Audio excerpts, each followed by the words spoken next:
परमेश्वराच्या नावाला मान, महिमा, गौरव असो. पुन्हा एकदा या शब्दात दिवशी परमेश्वराचं वचन सांगण्याची जी सुवर्ण संधी मला लाभली त्याबद्दल मी परमेश्वराच्या नावाला मान, महिमा, गौरव देतो. या शब्दात दिवशी आजच्या म्हणण्यासाठी जो शास्त्रभाग निवडलेला आहे तो योहान वर्तमान याचा 11वा अध्याय 1 ते 11 वचन.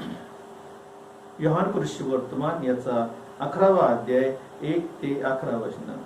मृत लाजारसाला जिवंत करणे. मरिया व तिची बहीण मार्था यांच्या बेथानी गावातला लाजार नावे एक मनुष्य आजारी होता. ज्या मरियेने प्रभूला सुगंधी तेल लाविले व त्याचे चरण आपल्या केसांनी पुसले, तिचा हा आजारी पडलेला लाजार भाऊ होता. यास्तव त्या बहिणीने त्याकडे सांगून पाठविले, प्रभूजी, ज्याच्यावर आपले प्रेम आहे तो आजारी आहे. ते ऐकून येशू म्हणाला, हा आजार मरणासाठी नव्हे तर देवाच्या गौरवार्थ म्हणजे याच्या योगे देवाच्या पुत्राचे गौरव व्हावे यासाठी आहे. मार्था, तिची बहीण व लाजार यावर येशूचे प्रेम होते. यास्तव तो आजारी आहे हे ऐकले तरी तो होता त्या ठिकाणीच आणखीन 2 दिवस राहिला. त्यानंतर त्याचे शिष्य म्हटले, आपण पुन्हा यहुद्यात जाऊ. शिष्य त्याला म्हणाले, गुरुजी, यहुदी नुकतेच आपणाला धोंडमार करावयास पाहत होते, तरी आपण पुन्हा तेथे जाता काय? येशूने उत्तर दिले, दिवसाचे 12 तास आहेत की नाही? कोणी दिवसात चालतो तर त्याला ठेच लागत नाही, कारण तो या पृथ्वीवर उजेड पाहतो. परंतु कोणी रात्रीच चालतो तर त्याला ठेच लागेल, कारण त्याच्या ठाई उजेड नाही. हे बोलल्यावर त्याने त्यास म्हटले, आपला मित्र लाजार निजला आहे, मी त्याला झोपेतून उठवायला जातो. यावर शिष्य त्याला म्हणाले, प्रभूजी, त्याला झोप लागली असली तर तो पार पडेल. येशू त्याच्या मरणाविषयी असे बोलत होता, परंतु तो झोपेपासून मिळणाऱ्या आरामाविषयी बोलतो असे त्यास वाटले. यास्तव येशूने त्यास उघड सांगितले, लाजार मेला आहे. दुसरा शास्त्रभाग जो आजच्या म्हणण्यासाठी निवडलेला आहे तो लूक वर्तमान याचा 16वा अध्याय 19 ते 23 हे वचन आपण पाहणार आहोत. श्रीमंत माणूस व भिकारी लाजार. कोणी एक श्रीमंत मनुष्य होता. तो जांभळी व फार बारीक वस्त्र घालीत असे आणि प्रति दिवशी थाटामाटाने ख्याली खुशाली करीत असे. त्याच्या दाराजवळ लाजार नावाचा फोडाने भरलेला एक दरिद्री टाकण्यात आला होता. त्या श्रीमंताच्या बेजावरून खाली पडेल त्यावर आपले पोट भरावे अशी त्याची इच्छा होती आणि कुत्रे येऊन त्याचे फोड चाटीत असे. पुढे असे झाले की तो दरिद्री मेला आणि देवदूतांनी त्याला अब्रामाच्या उराशी नेऊन ठेवले. श्रीमंतही मेला व त्याला पुरले. मग तो अंधकारात यातना भोगीत असता त्याने आपली दृष्टी वर करून अब्राम व त्याच्या उराजवळ असलेला राजा यास दुरून पाहिले. हे बाप वाचलेली वचन आपल्या सर्वांसाठी आशीर्वादाची करू. त्याच्या नावाला मान, महिमा, गौरव असो. आपण प्रार्थना करूया. धन्यवादित आमच्या जिवंत गौरवी सामर्थ्यशाली प्रभू परमेश्वर पित्या, आम्ही तुझी स्तुती करतो. तुझ्या नावाला मान, महिमा, गौरव देतो. या शब्दांत दिवशी या उत्तम अशा सकाळच्या वेळेस तुझं वचन तुझ्या सेवकांबरोबर सांगत असताना तू मला सहाय्य कर, मदत कर, मार्गदर्शन कर.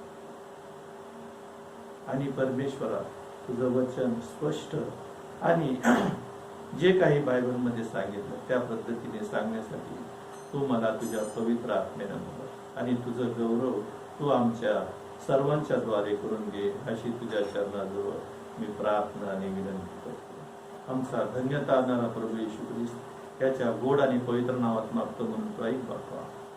आमेन. आम्ही योहान वर्तमान याचा 11वा अध्याय 1 ते 14 वचन, त्याचप्रमाणे लूकरृष्य वर्तमान याचा 16वा अध्याय 19 ते 23 हे वचन आजच्या मननासाठी घेतलेले आहे. आम्ही पाहतो की इथं लूकरृष्य वर्तमान याचा 16वा अध्याय 19 ते 23 या वचनामध्ये आम्हाला पाहायला मिळतं की श्रीमंत माणूस व भिकारी लाजार,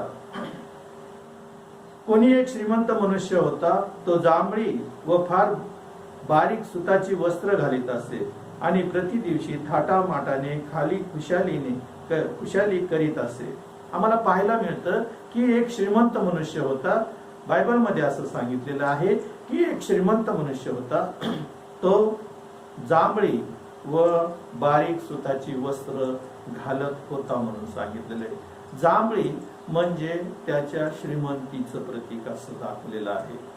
श्रीमंत मनुष्य जांभळी बारीक व सुताची वस्त्र त्या काळात घालत होते आणि त्यांच्या श्रीमंतीचं प्रतीक हे जांभळ्या रंग असा होता म्हणून सांगितलं. आणि हा श्रीमंत व्यक्ती ख्याली खुशालीने थाटामाटाने प्रति दिवशी राहत होता म्हणून सांगितलेलं आहे. 20व्या वचनामध्ये सांगितलं, त्याच्या दाराजवळ लाजार नावाचा फोडाने भरलेला एक दरिद्री टाकण्यात आला होता. त्या श्रीमंताच्या मेजावरून काही खाली पडेल त्यावर आपले पोट भरावे अशी त्याची इच्छा होती. त्या काळामध्ये आम्हाला पाहायला मिळतं की श्रीमंत लोक हात आपल्या मेजावर धुवत होते आणि चपाती किंवा भाकर जे आपण खातो त्याच्याने आपले हात पुसत होते आणि हात पुसल्यानंतर ते त्या दाराच्या बाहेर फेकून देत होते. आणि ह्या गरीब लाजारासाची एवढीच इच्छा होती की हे मेजावरून पडलेले हे भाकरीचे तुकडे जे होते त्याच्याने तो आपलं पोट भरत होता, एवढीच त्याची अपेक्षा होती. आणि त्या लाजारासाबद्दल सांगितलं होतं त्याचं संपूर्ण शरीर हे फोडांनी भरलेलं होतं आणि ते फोड कुत्रे येऊन चाटत होते म्हणून सांगितलेलं आहे. श्रीमंत मनुष्य आणि गरीब लाजार या दोघांमधलं हे वर्णन आम्हाला लूकरृष्य वर्तमान याचा 16वा अध्याय 19 ते 23 वचनामध्ये पाहायला मिळतं. पुढे असं झालं की हा लाजार मेला म्हणून सांगितलेला आहे. हा दरिद्री मेला, देवदूतांनी त्याला अब्रामाच्या उराशी नेऊन ठेवले म्हणून सांगितलं. दरिद्री मेला आणि देवदूतांनी त्याला उचललं आणि अब्रामाच्या उराशी नेऊन ठेवलं. त्याचप्रमाणे हा श्रीमंतही मेला आणि त्याला पुरले म्हणून सांगितलं. दोन गोष्टी, देवदूतांनी त्या गरीब लाजारसाला अब्रामाच्या उराशी नेऊन ठेवलं, हा श्रीमंतही मेला आणि त्याला पुरलं म्हणून सांगितलं. आम्हाला पाहायला मिळतं की आम्ही पाहतो की योहान वर्तमान याचा 11वा अध्याय आणि 1 ते 14 वचनामध्ये आम्हाला इथं सुद्धा मृत लाजारासाबद्दल पाहायला मिळतं की ह्या दोन बहिणी होत्या आणि त्यांचा भाऊ लाजार होता. हे कुटुंब बेथानी ह्या गावात राहत होतं आणि तिथं असं सांगितलेलं आहे की येशू ख्रिस्ताचं त्या कुटुंबावर प्रेम होतं म्हणून त्याची बहीण जी मार्था होती हिने येशूला निरोप केला की ज्याच्यावर तुमचं प्रेम आहे तो लाजार आजारी आहे.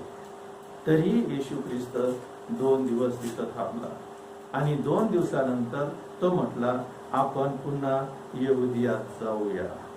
त्यावेळेस त्याचे शिष्य म्हटले की तिथलचे लोक आपल्याला धोंडमार करावयास पाहत राहिलेले आहे.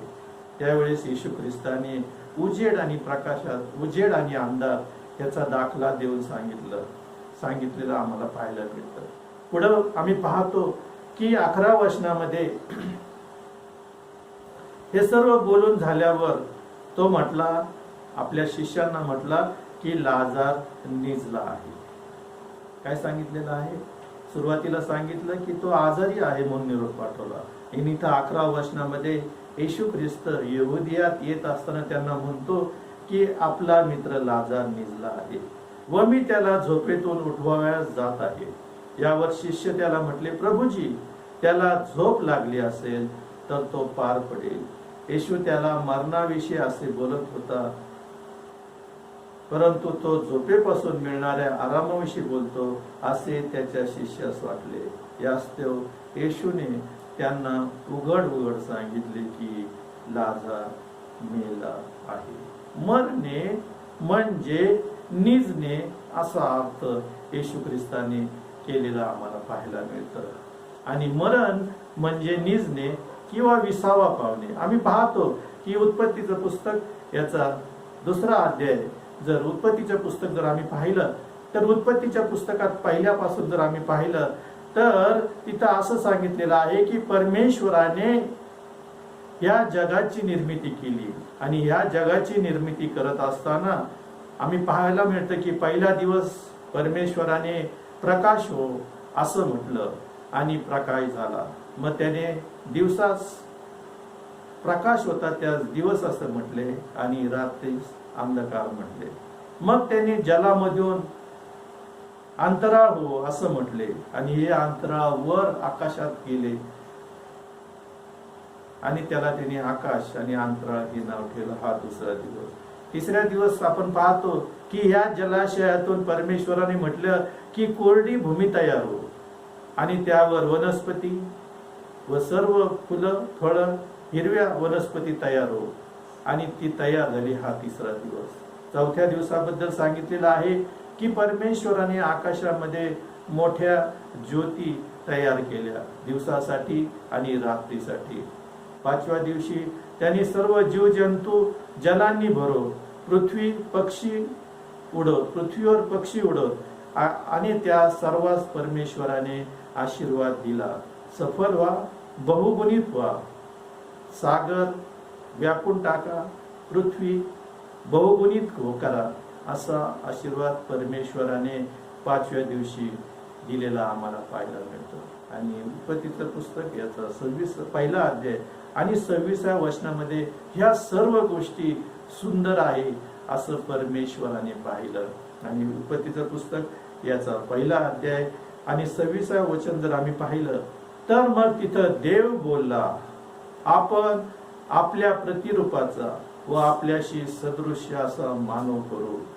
समुद्रातील मत्स्य, आकाशातील पक्षी, पशु, अवघी पृथ्वी आणि पृथ्वीवर संचार करणारे सर्व जीव यावर ते सत्ता चालवतील. देवाने आपल्या प्रतिरूपाचा मनुष्य निर्माण केला. देवाचे प्रतिरूप असा तो निर्माण केला म्हणून सांगितलं. परमेश्वराने सांगितलं की आपण आपल्याशी सदृश्य व आपल्याशी प्रतिरूप असा मनुष्य निर्माण करू. 2ऱ्या अध्यायात जर आम्ही पाहिलं तर 6व्या वचनापासून जर पुढे 7व्या वचनात जर आम्ही पाहिलं तर तिथं असं सांगितलेलं आहे की देव मग परमेश्वर देवाने जमिनीतील मातीचा मनुष्य घडवला व त्याच्या नाकपुड्यात प्राणवायू फुकला, तेव्हा मनुष्य जीवधारी प्राणी झाला म्हणून सांगितलं.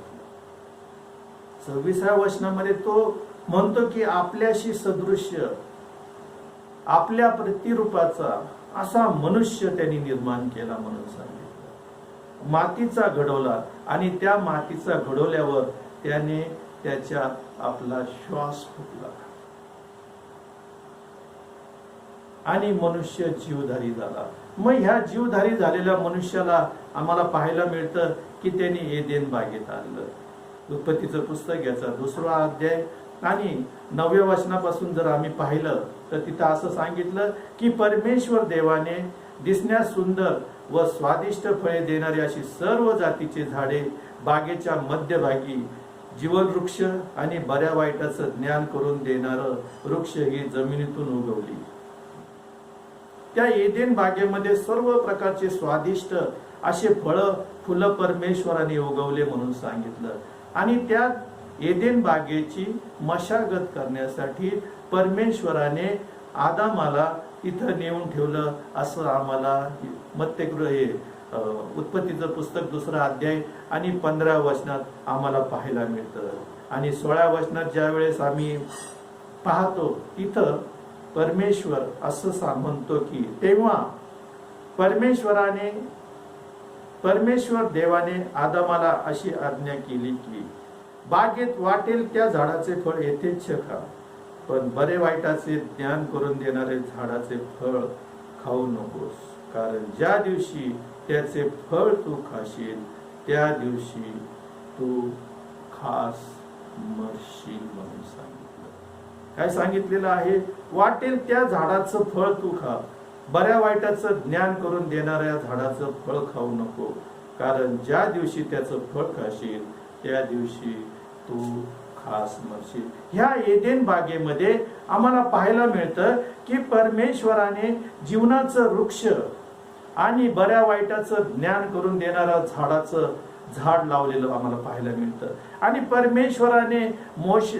परमेश्वराने आदामाला सर्व गोष्टी त्याच्या अंकित ठेवल्या होत्या आणि त्याला सांगितलं की तू वाटेल त्या झाडाचं फळ खा.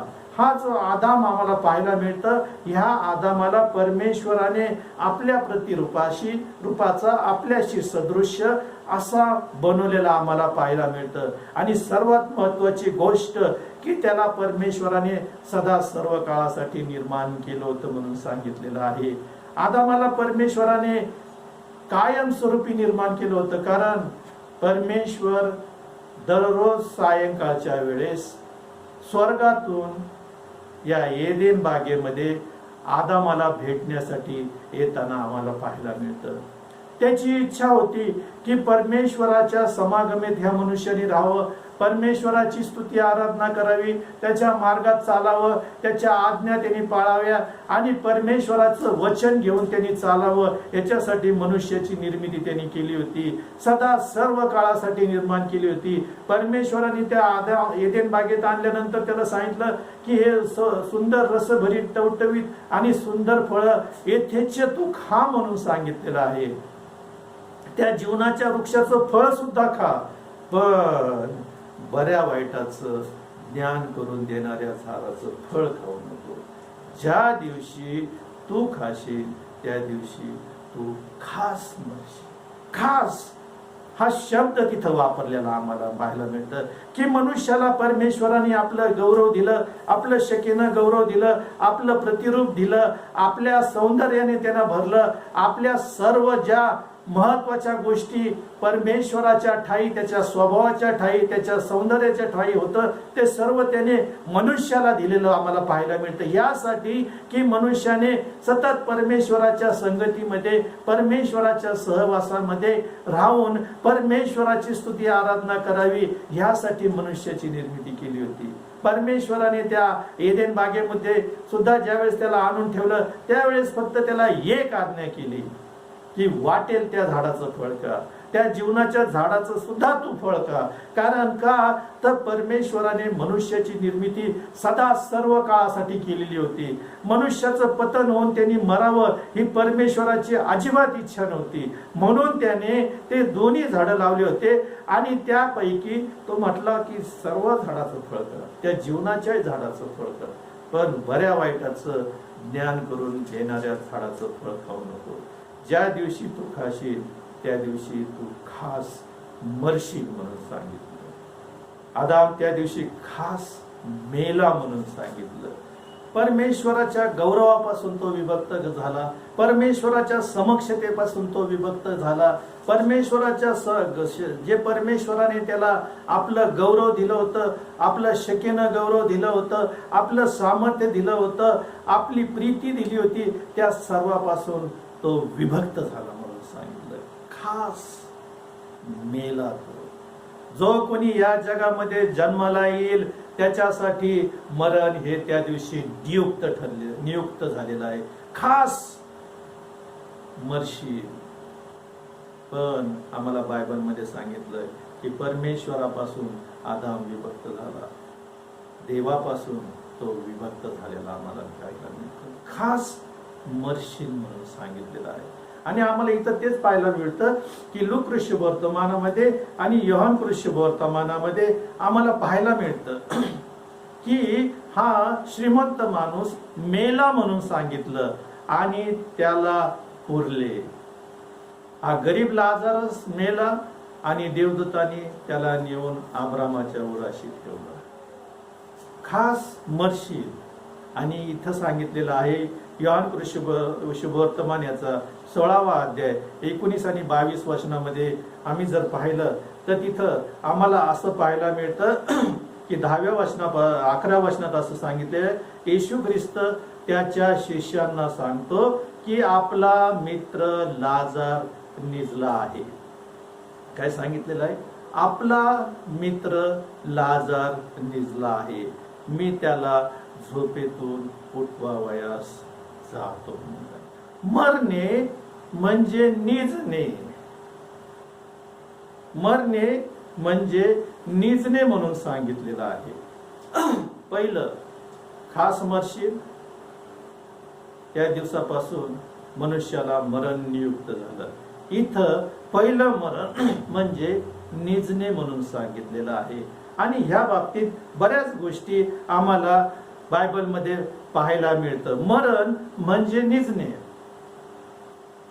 इथं येशू ख्रिस्त लाजार बद्दल सुद्धा हेच म्हणतो की 11 वचनात की आपला मित्र लाजार निजला आहे, मी त्याला झोपेतून उठवावयास जातो म्हणून सांगितलेलं आहे. लाजार निजला आहे. आम्ही पाहतो की निजणे म्हणजे मरणे म्हणजे निजणे किंवा झोपी जाणे याबद्दल सांगितलेलं आहे. आम्ही पाहतो की 2 शमूएलाचं पुस्तक याचा 7वा अध्याय 1 ते 12 वचनामध्ये जर पाहिलं तर तिथं आम्हाला असं पाहायला मिळतं. आणि 6व्या अध्याय जर पाहिलं आम्ही पहिलं शमूएला 2 शमूएलाचं पुस्तक याचा 6वा अध्याय आणि तिथून जर आम्ही पाहिलं तर आम्हाला पाहायला मिळतं की 2 शमूएला पुस्तक याचा 6वा अध्याय आणि 11 वचनापासून जर पुढे पाहिलं तर तिथं परमेश्वराचा कोष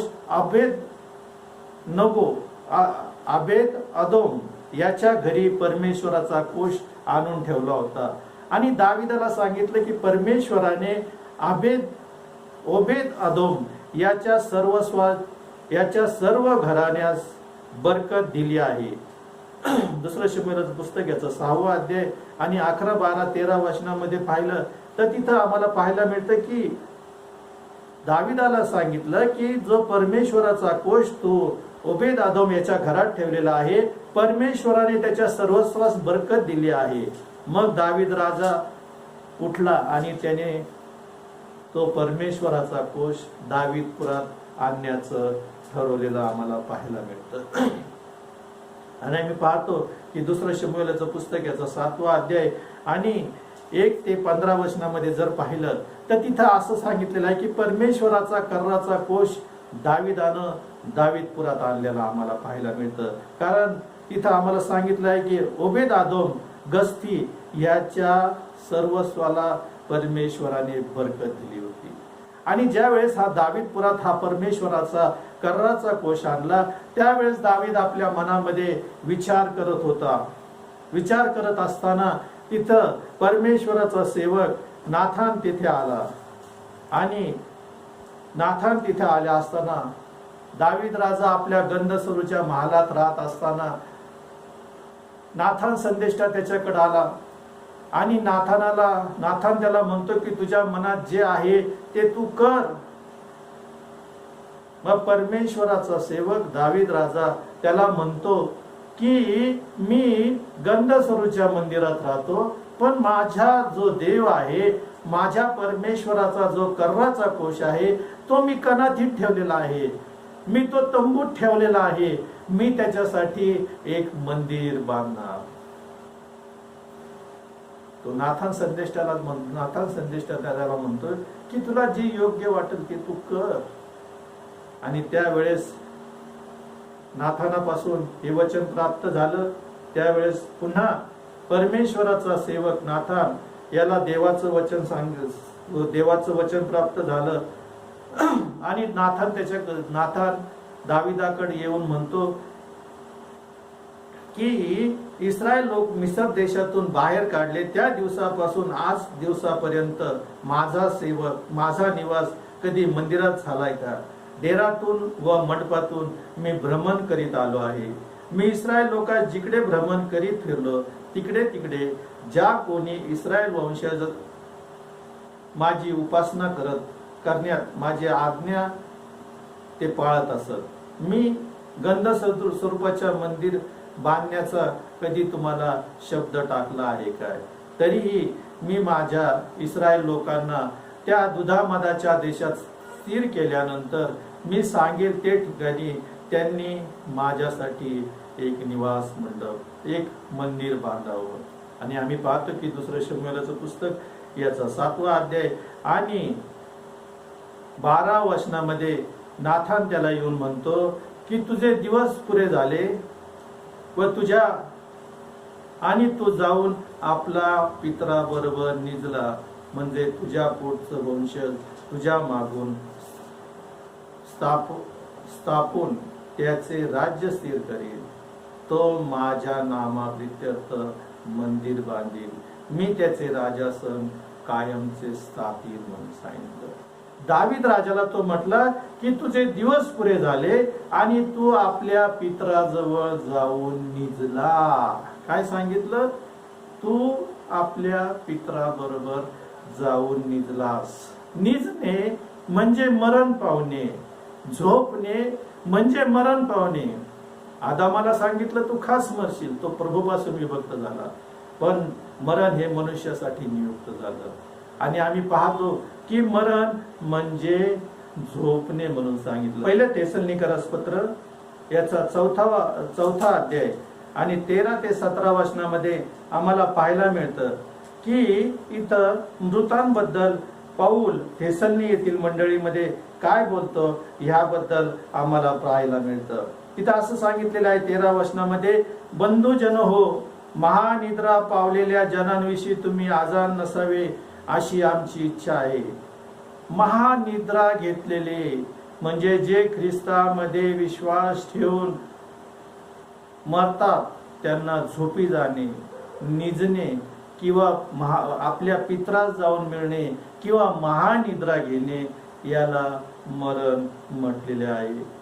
14 वचनात सांगितलं, येशू मरण पावला व उठला असा जर आपला विश्वास आहे तर त्याप्रमाणे येशूच्या द्वारे जे महानिद्रा पावलेले आहेत तो देव त्याच बरोबर आणीन.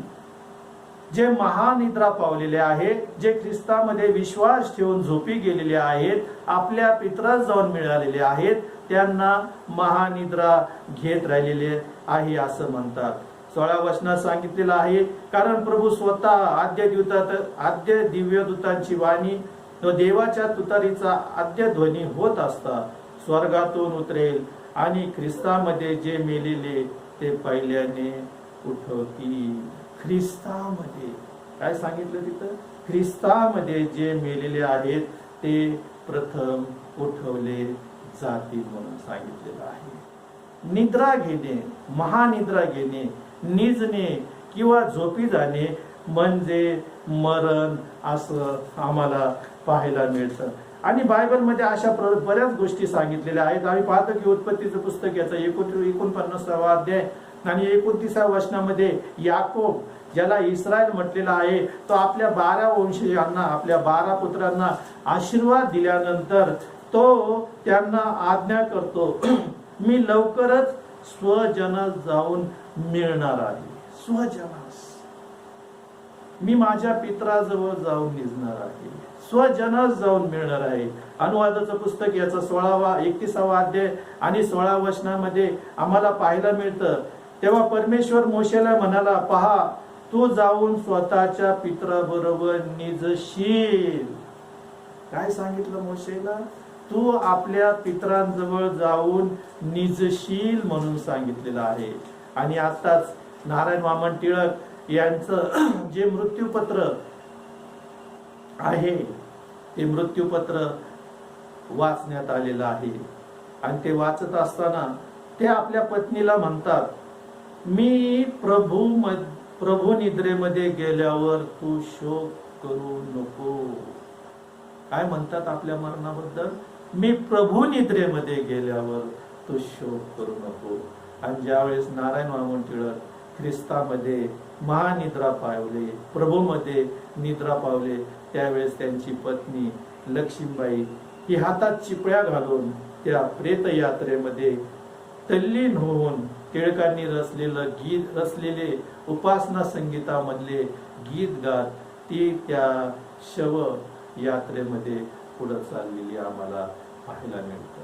झोपणे म्हणजे महानिद्रा घेणे असा त्याचा अर्थ होतो.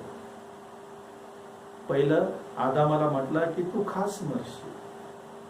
मरण मनुष्यासाठी नियुक्त झाले. मरणे, पहिलं मरण म्हणजे निजणे, झोपी जाणे, पितरांना जाऊन मिळणं किंवा महानिद्रा घेणे, याला पहिलं मरण म्हटलेलं आहे.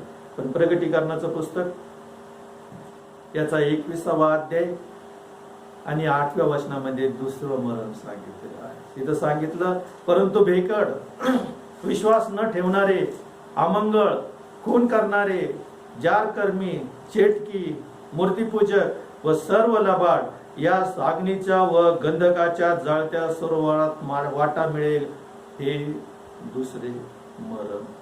हे सदा सर्व काळचं मरण जे प्रगटीकरणाच्या पुस्तक योहानाच्या द्वारे आम्हाला प्राप्त झालेला आहे, त्याच्या शेवटी म्हणजे 21वा अध्यायाच्या 8व्या वचनामध्ये तिथं सांगितलेलं आहे की जे सदा सर्व काळचं मरण आहे, जे कायमस्वरूपीचं मरण आहे, ज्याच्यामध्ये निद्रा पावलेले नाही किंवा ख्रिस्तामध्ये विश्वास ठेवून जे झोपी गेलेले आहेत त्यांचा सहभाग नसून कायमस्वरूपी ज्यांचा नाश ठरलेला आहे, त्याला दुसरं मरण सांगितलेलं आहे. एक प्रगटीकरणाचं पुस्तक याचा 21वा अध्याय आणि 8व्या वचनात सांगितलं, परंतु भेकड, विश्वास न ठेवणारे, अमंगळ, खून करणारे, जारकर्मी, चेटकी व सर्व लबाड या अग्नीच्या व गंधकाच्या जळत्या सरोवरात वाटा मिळेल, हे दुसरे मरण. हे कायमस्वरूपीचं मरण. परमेश्वराच्या न्याय निवडीच्या वेळेस या लोकांना त्या गंधकाच्या अग्नीच्या सरोवरात टाकण्यात येईल, हे दुसरं मरण. खास मरशील. मरण म्हणजे महानिद्रा घेणे, प्रभू निद्रा घेणे, विसावा घेणे, आणि दुसरं मरण म्हणजे कायमस्वरूपी त्या अग्नी आणि गंधकाच्या सरोवरात टाकण्यात येईल. मग ह्या सर्व गोष्टीपासून जर आम्हाला माघारी फिरायचं असेल तर आम्हाला पश्चाताप करणं गरजेचं आहे. पश्चाताप. होशेचं पुस्तक याचा 3रा अध्याय आणि 6व्या वचनामध्ये होशे हा जो संदेश आहे त्याने असं लिहिलं आहे की ज्ञानाच्या अभावी माझ्या लोकांचा नाश झाला आहे. ज्ञानाच्या अभावी हे जे मरण आहे हे आज्ञाभंगामुळे मनुष्यावर आलेलं आहे. आणि प्रभू येशू ख्रिस्त त्या कॅलोरीच्या क्रूसखांबावर आमच्या सर्व वाईट गोष्टी, सर्व व्यभिचार, सर्व जारकर्म आणि सर्व चेटकी, अमंगळ, लबाड या सर्व गोष्टी त्या वधस्तंभावर घेऊन मरण पावला आणि पुन्हा उठला. आम्हाला त्याच्या रक्तापासून शुद्ध केलेलं आहे आणि त्याच्या रक्ताच्या द्वारे आम्हाला मोलाने विकत घेतलेलं आहे. येशूचे रक्त आम्हाला सर्व पापापासून शुद्ध करते. आणि म्हणून तो म्हणतो की हे ज्ञान आम्हाला नाही. या ज्ञानाच्या अभावी आमच्या लोकांचा नाश झालेला आहे. प्रेषितांची कृती याचा 17वा अध्याय 30व्या वचनात म्हणतो, अज्ञानाच्या काळाने देवाची उपेक्षा केली, परंतु आता सर्वांनी पश्चाताप करा. काय सांगितलेलं आहे तिथं? अज्ञानाच्या काळाने आम्ही अज्ञानी होतो, आम्हाला कोणत्याही गोष्टीची माहिती नव्हती, पण आता सर्वत्व ह्या गोष्टीचा उलगडा झालेला आहे. म्हणून आता सर्वांनी सर्वत्र पश्चाताप करा अशी मनुष्यास तो आज्ञा करतो म्हणून सांगितलेला आहे. मार्क शुभवर्तमान याचा 1ला अध्याय आणि 15 वचन, मत्ते शुभवर्तमान याचा 4था अध्याय आणि 17 वचनामध्ये तेव्हा येशू उपदेश करत बोलू लागला की पश्चाताप करा, कारण स्वर्गाचे राज्य जवळ आले आहे. पश्चाताप करा. मग आम्ही पश्चाताप करतो का? पश्चाताप करायचं म्हणजे काय तर आम्ही पाहतो की यशायाचं पुस्तक याचा 38वा अध्याय, यशाया याचा 38वा अध्यायामध्ये आम्हाला पाहायला मिळतं की यशायाचं पुस्तक याचा 38वा अध्याय यामध्ये आम्हाला पाहायला मिळतं की तिथे हिजकिया राजा जो होता त्याला परमेश्वराचं वचन यशाया संदेशाद्वारे सांगण्यात आलं होतं. यशायाचं पुस्तक याचा 38वा अध्याय आणि 1 ते 7 वचन जर आम्ही पाहिलं तर तिथं असं सांगितलेलं आहे की ते समयी हिजकिया आजारी पडून मराव्यास टेकला, तेव्हा अमोराचा पुत्र यशाया संदेष्टा त्याचकडे येऊन म्हणाला, परमेश्वर म्हणतो आपल्या घराची निर्वानिरव कर, कारण तू मरणार जगणार नाहीस. तेव्हा हिजकियाने आपले तोंड भिंतीकडे फिरून परमेश्वराची प्रार्थना केली म्हणून सांगितलं. एक राजा ज्याच्याकडे परमेश्वराचा संदेश आला आणि त्याला म्हणतो तू मरणार, जिवंत राहणार नाहीस. बघा, म्हणजे त्या काळात देवाचं वचन संदेष्टा राजाला किंवा प्रजेला किंवा किती मोठा अधिकारी असला तरी त्याला तो परखडपणे सांगत होता. आणि हा यशाया त्याच्याकडे आला आणि त्याला म्हणतो की तू मरणार, तू जगणार नाही, तो आपल्या घराची निर्वानिरव कर म्हणून सांगितलं. त्यावेळेस ह्या राजाने परमेश्वराकडे प्रार्थना केली. तो म्हणतो, हे परमेश्वरा, मी तुझ्याकडे तुझ्या समोर सात्विकतेने व सत्यतेने सत्य मनाने वागलो म्हणून सांगितलेलं आहे. तर परमेश्वराकडे विनंती करतो, कळकळून प्रार्थना करतो की हे परमेश्वरा, मी तुझ्या समोर सत्तेने व सात्विक मनाने वागलो आहे. तुझ्या दृष्टीने जे योग्य तेच मी करीत आलो आहे, ये स्मर म्हणून सांगितलं. तुझ्या समोर मी सत्यतेने व सात्विकतेने वागलो याची आठवण तू ठेव परमेश्वरा, असं तो म्हणून मनस्वी रडला म्हणून सांगितलं. त्याने जे काही परमेश्वराच्या विरुद्ध पातक केलं असेल, ज्या काही गोष्टी केल्या असेल, कदाचित परमेश्वराला या आजाराच्या द्वारे त्याचे पाप त्याला समजून सांगायचे असं म्हणून त्याने यशाया संदेशाच्या द्वारे त्या हिजकिया राजाकडे त्याला पाठवलं संदेशाला. आणि त्यांनी सांगितलं, परमेश्वराची प्रार्थना आणि विनंती केली. आणि पुढे आम्हाला पाहायला दिसतं की तो मनस्वी रडला. तेव्हा यशाया संदेष्टा आला, हिजकियाकडे जाऊन सांग की तुझा पूर्वज दावीद याचा देव परमेश्वर म्हणतो की तुझी प्रार्थना ऐकली आहे, तुझी प्रार्थना मी ऐकलेली आहे. यशाया संदेशाला पुन्हा तो देवाचा संदेश प्राप्त झाला. तू जाऊन हिजकियाला सांग, मी तुझी प्रार्थना आणि तुझी विनंती ऐकलेली आहे, मी तुझं आयुष्य 15 वर्षांनी वाढवतो. त्याने मनस्वी पश्चाताप केला, तो रडला. त्यांनी केलेल्या कृत्याबद्दल परमेश्वराकडे त्याने सर्व कबुली केली आणि परमेश्वराने त्याची प्रार्थना ऐकली म्हणून आम्हाला सांगण्यात आलं. आणि परमेश्वराने त्याचा आजार नाही तर त्याचं आयुष्य 15 वर्षांनी वाढवलं. आणि मग तो परमेश्वराच्या वचनातून तो पुन्हा 10 वचनात जर पुढचे पाहिले तर तो परमेश्वराची स्तुती आराधना करताना पाहिला. त्या मरणावर विजय मिळवल्यामुळं, परमेश्वराने त्याचं आयुष्य वाढवल्यामुळं, म्हणून आम्ही आमचं तारण साधून घेतलं पाहिजे आहे.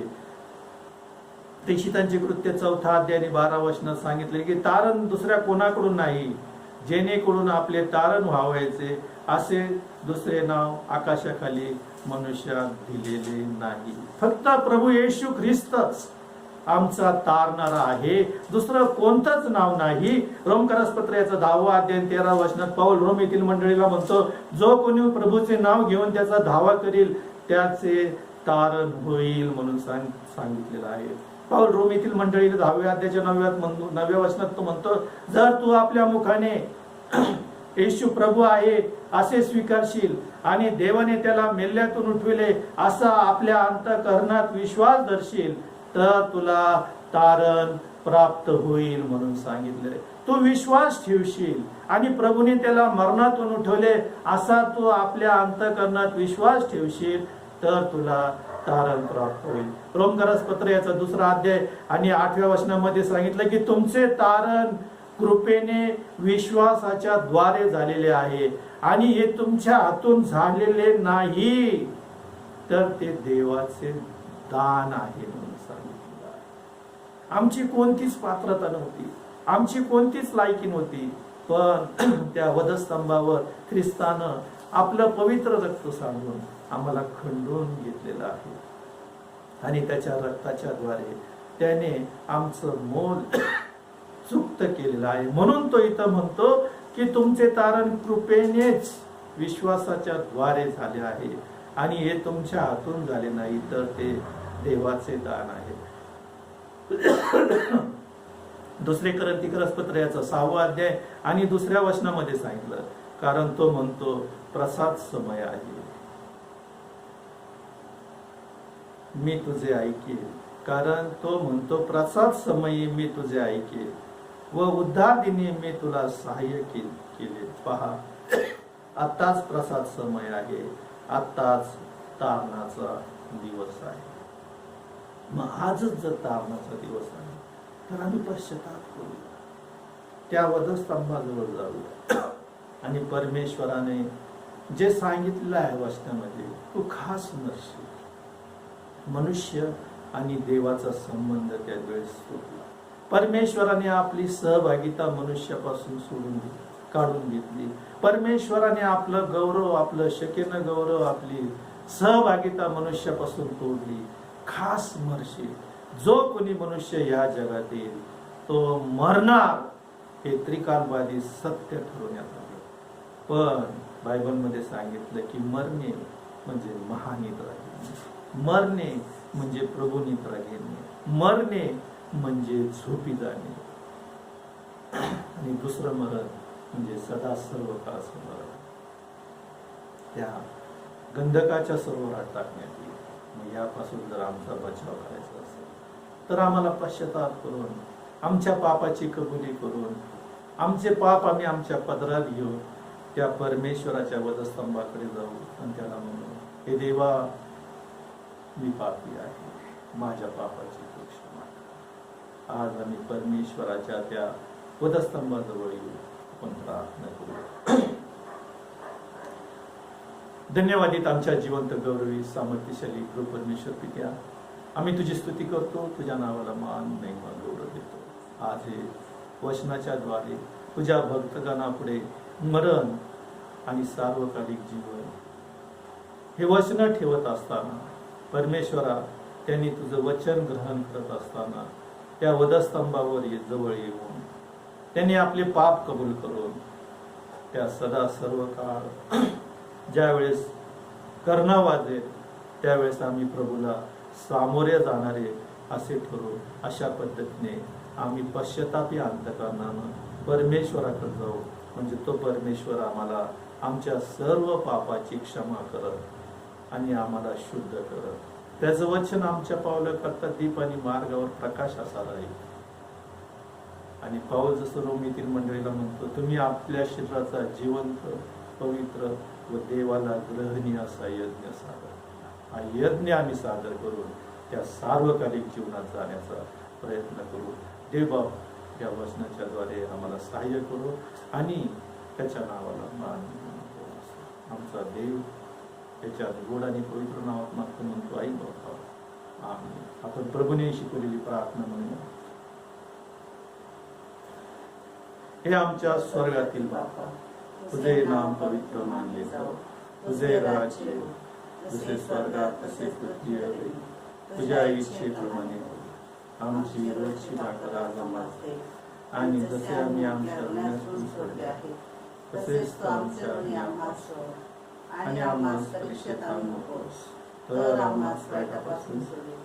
कारण की राज्य, सामर्थ्य आणि ही सर्व काळ तुझीच आहे. आमेन. आता देव बापाची प्रीती, येशू ख्रिस्ताची कृपा आणि पवित्र आत्म्याची सहभागिता तुम्हा सर्वांबरोबर आता आणि सदा सर्व काळ राहो. आमेन. परमेश्वराच्या नावाला मान, महिमा, गौरव असो. या लॉकडाऊनच्या काळामध्ये परमेश्वराचं वचन ह्यूम मेमोरियल चर्च या चॅनलच्या माध्यमातून प्रसारित करण्यात आले. आपण सर्वांनी देवाचा संदेश ऐकला त्याबद्दल देवाच्या नावाला धन्यवाद असो. तसेच या पुढेही दर रविवारी या चॅनलच्या द्वारे संदेश प्रसारित करण्यात येईल. परमेश्वर आपल्या सर्वांना आशीर्वादित करो हीच प्रभूचरणी प्रार्थना आहे.